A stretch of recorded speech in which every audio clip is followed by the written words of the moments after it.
Welcome to the InfoWars Nightly News. I'm your host, Jakari Jackson. This is what we have in store for you on this January 23rd, 2013 edition.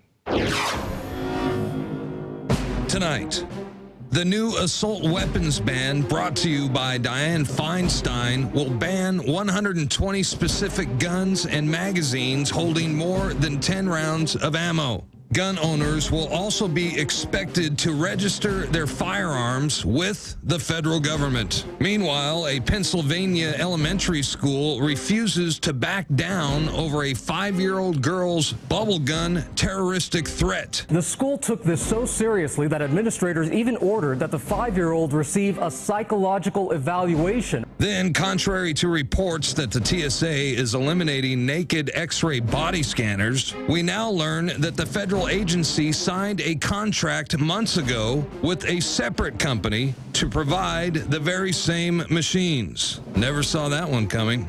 Those stories plus much more up next on the InfoWars Nightly News. Welcome back. Top story headline: Sinister Dianne Feinstein to introduce assault weapons ban Thursday. No surprise here. Let's take a look at the article. The bill is expected to ban 120 specific guns and ammunition magazines holding more than 10 rounds of ammunition. The legislation is also expected to require gun owners to register semi-automatic rifles categorized as assault weapons with the federal government under the National Firearms Act, which may require assault rifle owners to pay a $200 registering fee. That's enough right there, $200, and submit photographs and fingerprints to the ATF, the same ATF that runs guns into Mexico. Now, if you live in the state of California, you need to, get your call to arms, so to speak, peacefully, and call your Senate and say, hey, we don't want this on the books. Even if you're not from California, don't bother calling Mrs. Feinstein and, trying to talk to her. Call the other senators. Call your congressman, call whoever you can, just say, we want this thrown off. Remember, in Illinois, they tried twice in a week, I believe once on the Sunday, to ban things such as pump-action shotguns. And things like this are going to continue until they get rid of all the guns, as evidenced by our next story. Australian gun grabbers target bolt-action rifles. That's right. You always hear about Australia and the UK and how they got rid of most of their guns and how their gun violence went significantly down, which is true. But the thing they always leave out, especially in the UK, they got rid of the guns, but they still have the knives, the bats, and yes, they have less gun-related incidents, but they have more stabbings, beatings with clubs and bats and whatever else. So let's take a look at this article. Following the Port Arthur massacre in Australia in 1996, the government banned all semi-automatic guns and launched a buyback program that cost taxpayers $500 million and resulted in the destruction of over 600,000 personal firearms. Following the ban, Australians began arming themselves with single-action and bolt-action rifles not outlawed by the government. Australian gun grabbers are now targeting one-shot and bolt-action rifles, stating that it only takes one bullet to kill somebody, which is true. I'm not arguing with that point that it only takes one bullet to kill somebody. But the point in this is they're never satisfied. They're not going to be satisfied with your high-capacity magazines. They're not going to be satisfied with, quote, assault rifles. Most of these politicians don't even know what assault rifle actually is. They're just trying to ban your gun. So stand up, because you may not have a gun, or you may not see a use for such things such as the AR-15 or AK-47, but just keep in mind it was incremental. We went from 1996 and now 2013, and Australia's pretty much disarmed, or at least that's what they're trying to do. So how long is it going to take here in the U.S.? Stand up for your rights. Do not let them take them away. Now, in other not even gun-related news, school will not back down over 5-year-old girl's bubble gun terroristic threat. Yes, they are now calling 5-year-olds terrorists. Well, the TSA already does that. But let's take a look at this article and see what it has to say. School officials reportedly categorized the incident as a terroristic threat and labeled the girl's action as a threat to harm others. Superintendent Bernard Steller of Mount Carmel School at first suspended the girl for 10 days before reducing the punishment to 2 days. All this came after an interrogation that lasted several hours, at which the girl's parents were not present. The girl's attorney says that the offending threat that was overheard by an adult is something along the lines of, I'm going to shoot you, you can shoot me, and we can all play together. So we have a clip of the so-called terroristic threat from the local news, and let's take a look at that. Was this the weapon of choice for a new kind of terrorist? Terror by Bubbles, the small pink Hello Kitty toy gun.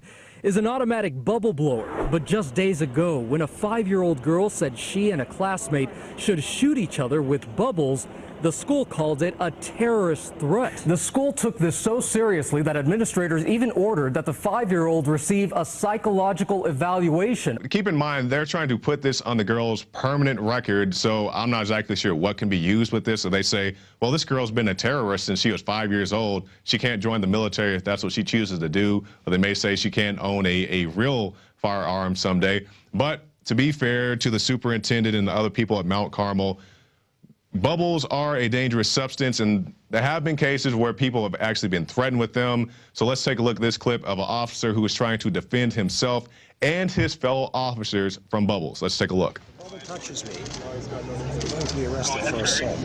Do you understand me?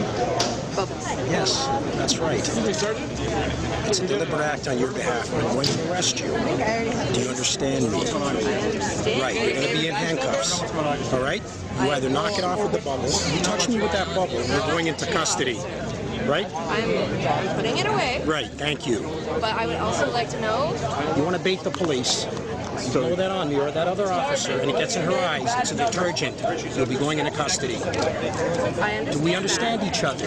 I do. I would And put it appreciate- away. I am doing that at this moment. Right. I would really appreciate Discussion's it over.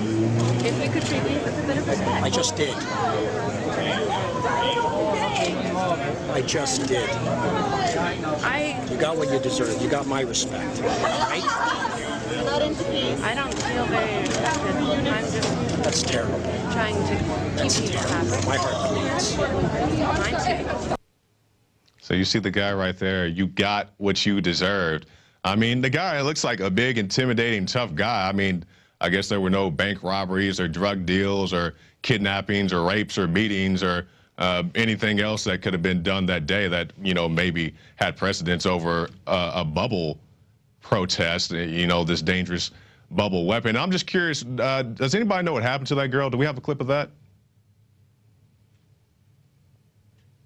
Oh, okay. She got arrested. So while Bubble Girl is getting arrested, the drug dealers and, you know, the pimps and the human traffickers are all running around. But that's I guess that's no deal. And that happened, what, in 2010. So, yeah, not a big deal. You got Bubbles, that's a terroristic threat, but hey, everybody else can run wild.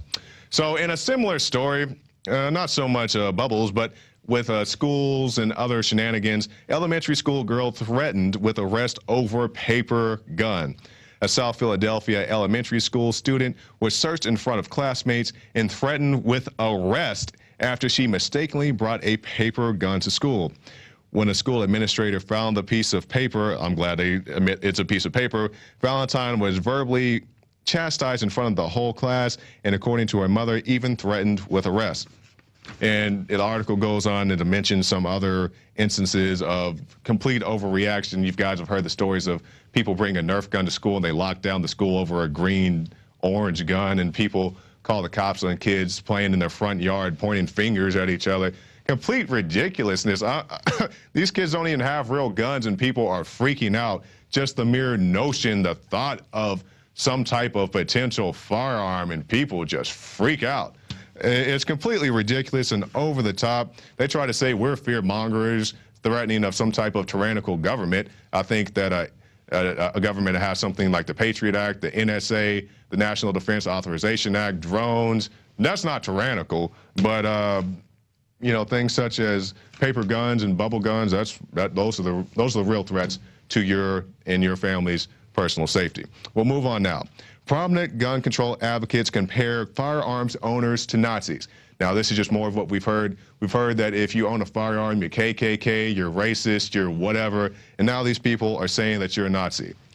The event was labeled a forum for guns and public safety and a space for real conversation. However, it quickly became clear that the organizers were in favor of strict gun control. Speakers included Mark Walsh, campaign director for the Illinois Council Against Handgun Violence. Why do they even have a council? Lee Goodman for the Stop Concealed Carry Coalition. Oh, I'm sure good things are being done there. And Northfield resident Jennifer Bishop Jenkins of the Million Moms March, and her husband, author and gun control advocate Bill Jenkins. Things really got heated, however, when Jenkins displayed a photograph of a Nazi rally on screen with the title, this is what a gun show looks like. And just more of the same that we've been seeing. You see things like the Stop Concealed Carry Coalition. I mean, you guys have nothing better to do. But anyway, speaking of things that people did have better things to do, this past weekend, people went to their local Capitol buildings and expressed their concern over the 23 Obama executive actions. And one of the people at these so-called rallies was a gentleman who attended Tiananmen Square. He was a live witness to the tragedies that happened there. So let's take a look at that clip. 23 years ago, I was a freshman year at college. I was exercising my freedom of speech and assembly in Tiananmen Square.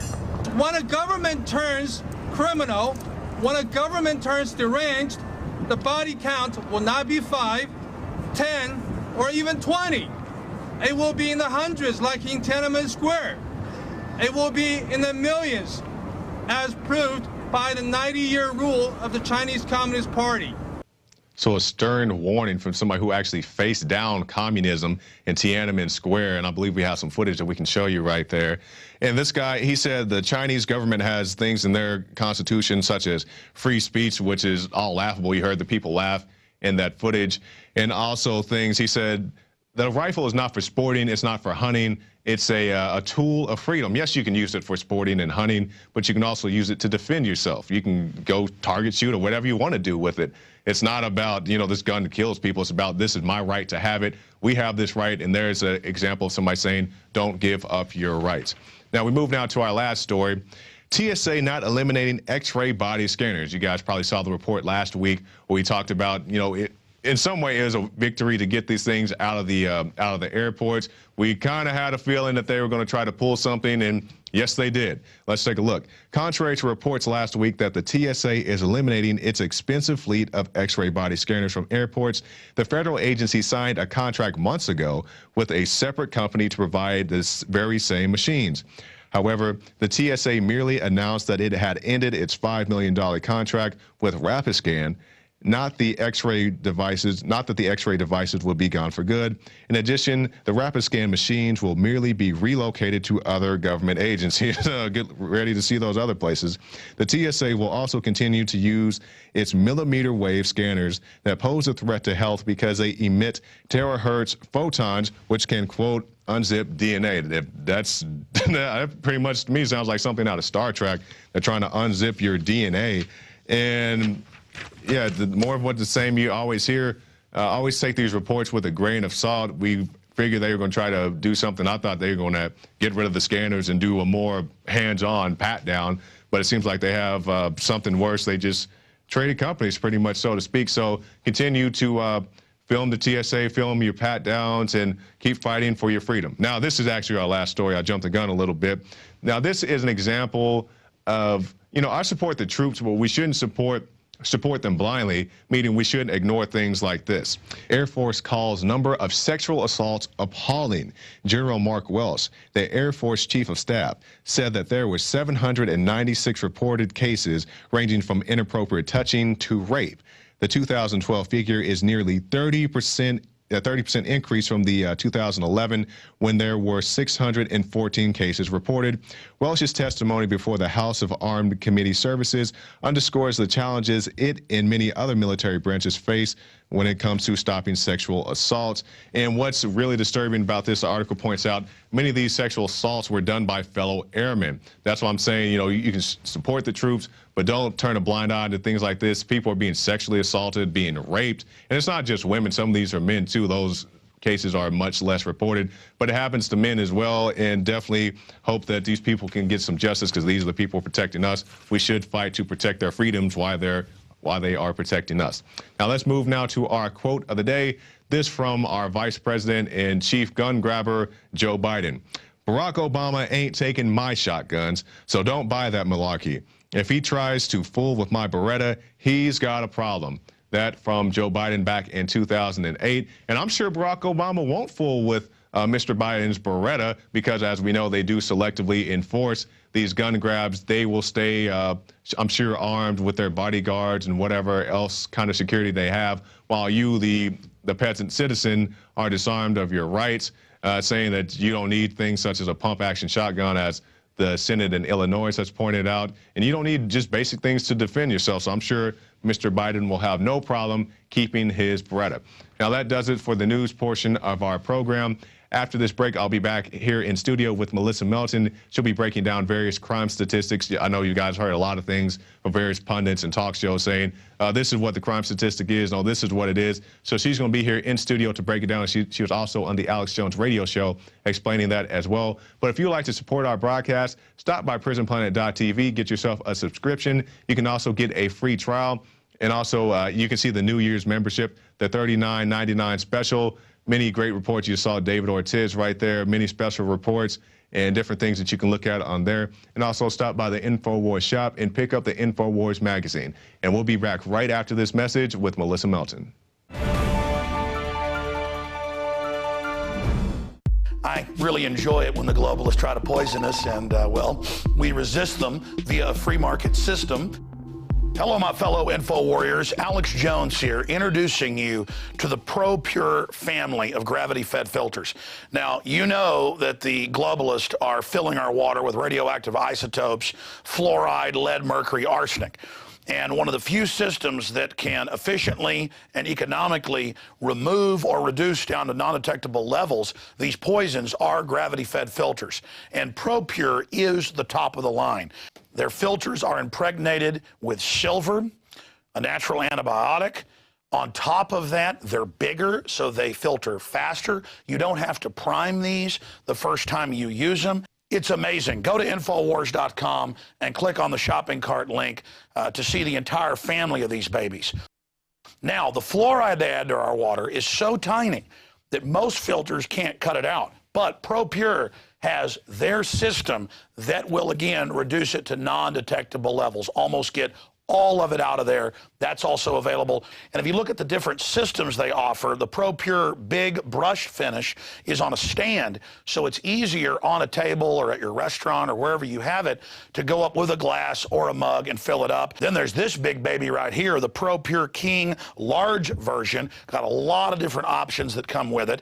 Also, they have the ProPure Big, probably one of the best values out there. And of course, it's burnished stainless steel. And then what I use on my RV, something that's great for your hunting cabin or the back porch, is the ProPure Traveler. Small and portable, but packs a huge punch, cleans out all that garbage. They also have a glass sight spigot, so you don't have to take the top off and look in the bottom area to see how much water. You can see how fast it's filtering with this optional system. The globalists obviously are hitting us through our water. It's time to take control of our lives. It's time to not give our children and families these poisons, and these systems cut it down to non-detectable levels across the board. ProPure is the name. I only promote what I believe in. And I use ProPure in my home and my office. And I recommend that you check out the information on ProPure at InfoWars.com. We already have the lowest price at InfoWars.com on the ProPure gravity filter system. But when you add in the 10% off when InfoWarriors use the product code WATER at InfoWars.com, nobody can top it. So again, it's a win-win-win. Stop drinking the poison water. Checkmate the globalists when it comes to your health, and support InfoWars.com and the work we're doing here. You know, many revolutionaries rob banks and things and kidnap people for funds. We promote in the free market the products we use that are about preparedness. That's how we fund this revolution against the New World Order in our move to restore our constitutional republic and a spirit of 1776 worldwide. Check it out at InfoWars.com.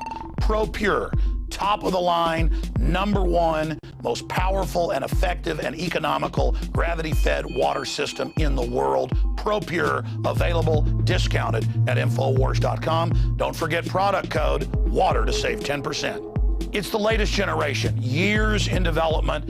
ProPure is the name.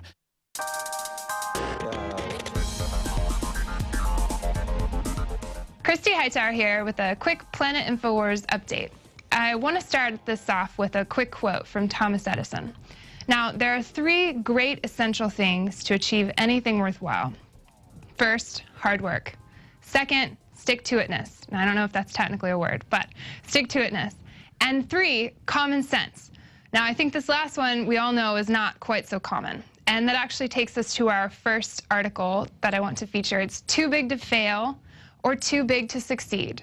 This is by Blue. And he basically just kind of rants a little bit about the big banks and how we were tricked and told that, you know, they're too big to fail, our lives are going to be changed forever. Well, he proposes the idea of the free market, essentially. Too big to succeed, they all fail, and what springs up in its place? But small business owners. People that come to the table, they bring something that changes things, that makes things better. So go comment on that, and I'd like to read those comments, actually, kind of what your strategy is or what your thoughts are on that. And the next article I actually want to touch on is called Licensed to Live. And this is actually by Iron Eagle. And it basically says, did you notice there's a license for this, there's a permit for that, there's a certificate you have to achieve for that. She kind of touches on the idea that, you know, half these things you can just simply be an apprentice, like, you know, plumbing or welding or shoot, even being a doctor, I guess. They all have to be apprentices. So she actually does talk about the only license that kind of makes sense are for the public health. But then there's that line, that gray zone. So go and read that article, License to Live, in the economics section. So this actually kind of, I started it out a little different, but the very end, this last segment, I wanted to touch on the mission in the Dating Freedom Lovers group. I'm really excited because February 14th is coming up, so everyone's looking for love. The Patriots, you know, you don't want to be lonely. Nobody likes to be lonely. And, well, anyways, it's really hard, especially when you're awake, to find somebody that you can talk to and connect to about certain ideas. So it actually takes us to the Dating Freedom Lovers group. And check it out. This is actually Daphne. She was part of our initial Planet InfoWars launch. So I figured it's fitting that I put her on this update. But basically, send us your picture. It'll go where her, you know, where her picture is, and your name, and try to keep it under 150 characters if you can, because there's only so much room. So she just kind of gave a quick description. This is what I'm looking for. This is who I am. And then contact her. So make sure that when you do the mission, send us your username, which is the @Disco Daphne for her. And just send your picture, quick little details, and your username to mods, MODS, _love @infowars.com. And we'll take a look at it, we'll put it together, and we'll hopefully get to change them out every day, maybe even a couple of times a day if we get enough of them. So far, really good response. Thank you guys for sending them in. And I love it. I absolutely love it. It's making me really happy to see all these people like excited about who they are and excited about who they want to meet. And so I look forward to those. Patriots, keep on talking, because we're listening.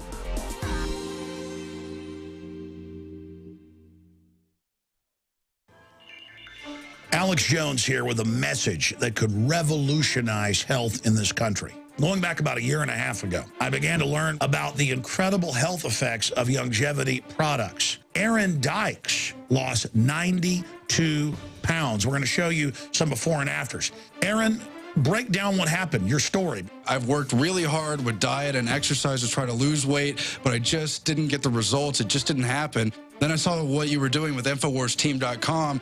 I wasn't even trying to lose weight, but I got it because I wanted to feel better energy. I wanted that nutrition. Didn't even understand how that could kickstart my own weight loss goals, but the products did that for me. I found myself suddenly losing weight, more energetic, wanting to exercise, wanting to eat the right foods. And they don't even advertise it as weight loss. I want to challenge our radio listeners to go to InfoWarsTeam.com. Sign up as a distributor and get wholesale pricing discounts at InfoWarsTeam.com.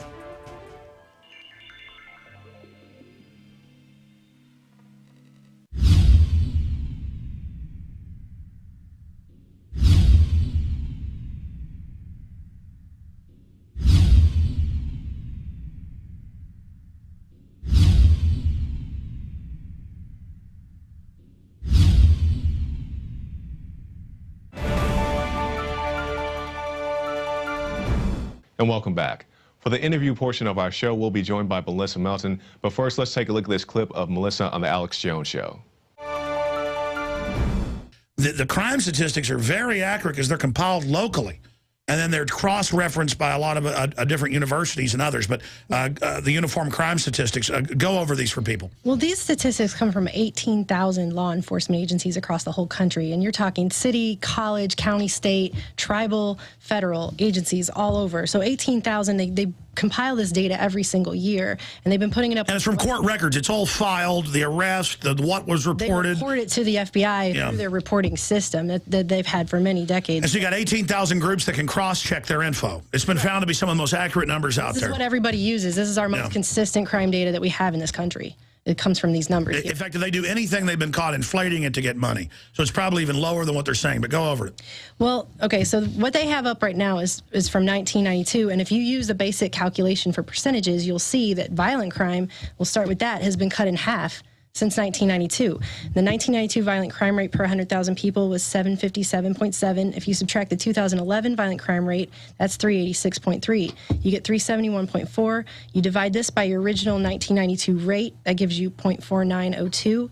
Multiply that out to find your percentage, and you're going to have a decrease of 49.02% in violent crime between 1992 and 2011. Incredible. And the murder rate shows actually the same decrease from 1992 to 2011. In 1992, the rate was 9.3. In 2011, it fell to 4.7. If you subtract, you get 4.6. Divide that by your 1992 base rate, and again, you get a 49% decrease in murder rates in this country from 1992 to 2011. So it's cut in half. We have half.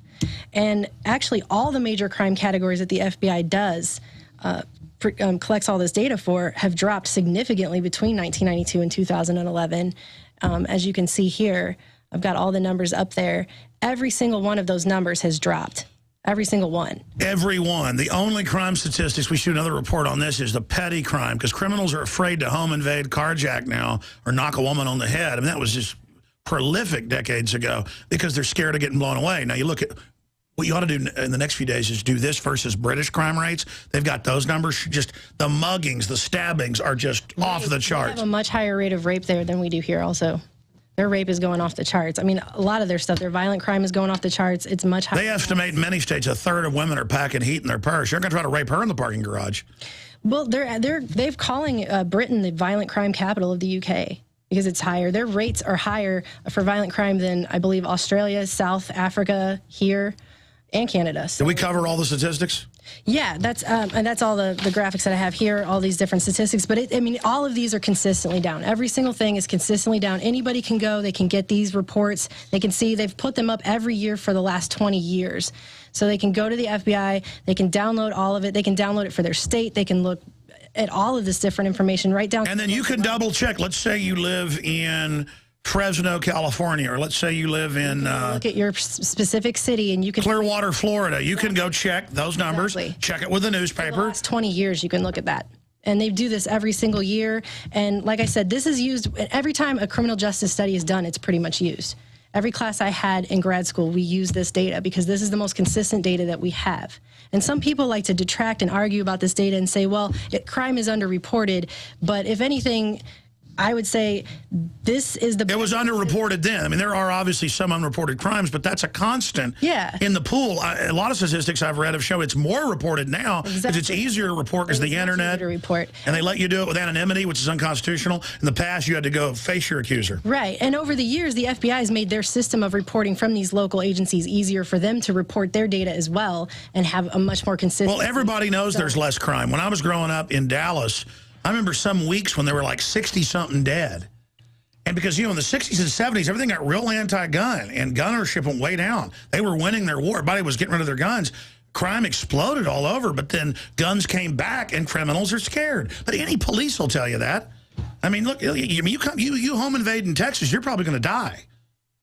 Yeah, I mean, I read a statistic today, and I didn't bring this one in here with me, but assault weapons are only used in, what, 0.6% of all murders? I know. All right, Melissa, we just watched that clip of you on the Alex Jones Show. Welcome.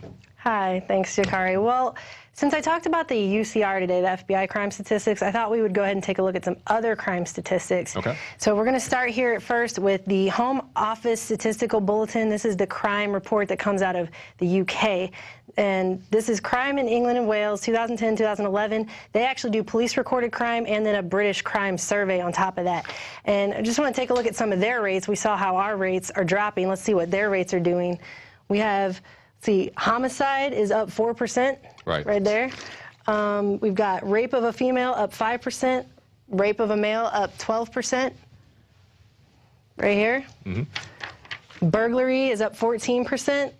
And all violence is up 6%. Right. And so it's going up. And actually, there's criticism of this because apparently the former acting head of the Home Office's Police Research Group estimated in 2007 that the BCS was actually underreporting crime by 3 million incidents because they capped the number of crimes that one person can have by 5. So 5 crimes happen to you, that's all you get. So if the 6th crime is you being stabbed or shot, that's it. You're done. Similar to what Larry Pratt said. Exactly. And it says here that if that error is correct, it means that violent crime might actually be at 4.4 million incidences a year, which is an 82% increase in the UK. So their stuff is all over the place.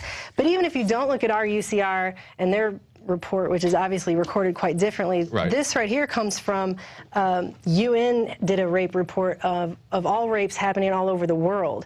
And based on this, their statistics show that we are actually going down consistently over the last 7 years in our rates, while the UK has been consistently going up for the last 4, and their rate of rape is actually higher than ours. Exactly. So we're 5 times bigger, but they have more rape there. And these are things that you don't hear about from these gun control advocates. They won't say, well, the UK has less gun crime, which is true, but they ignore violent crimes, rapes, muggings, all things such as that. And I see you have more than that. They call the UK the violent crime capital of the Europe because it's got higher rates there than all these other places, South Africa even, Australia even. I mean, it's crazy. And so for Piers Morgan to sit on his show and just throw out these random statistics, where is he even getting it from? He never cites his source.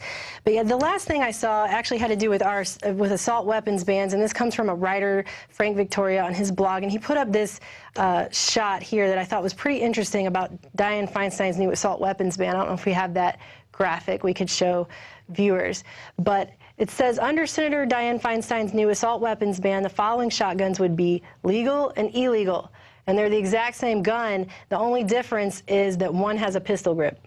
So that's it. And he goes on to talk about how assault weapons were rarely used in gun crimes to begin with. When they were used, it was perhaps 2% of all crimes that happened. And according to Feinstein, who helped write the previous assault weapons ban, assault weapons were only used in about 385 murders, which was about 48 murders a year. So that means now assault weapons are being used, if you put that in today's numbers, in 0.6% of crimes. That's how many crimes assault weapons are being used in. And we know that more guns are fired in the commission of suicide in this country than homicides. Exactly. And even when it is homicides, it's something like 70%. It's a really high number is gang-related crime. So what they're telling you, they're not giving you the facts. They're just throwing out random things.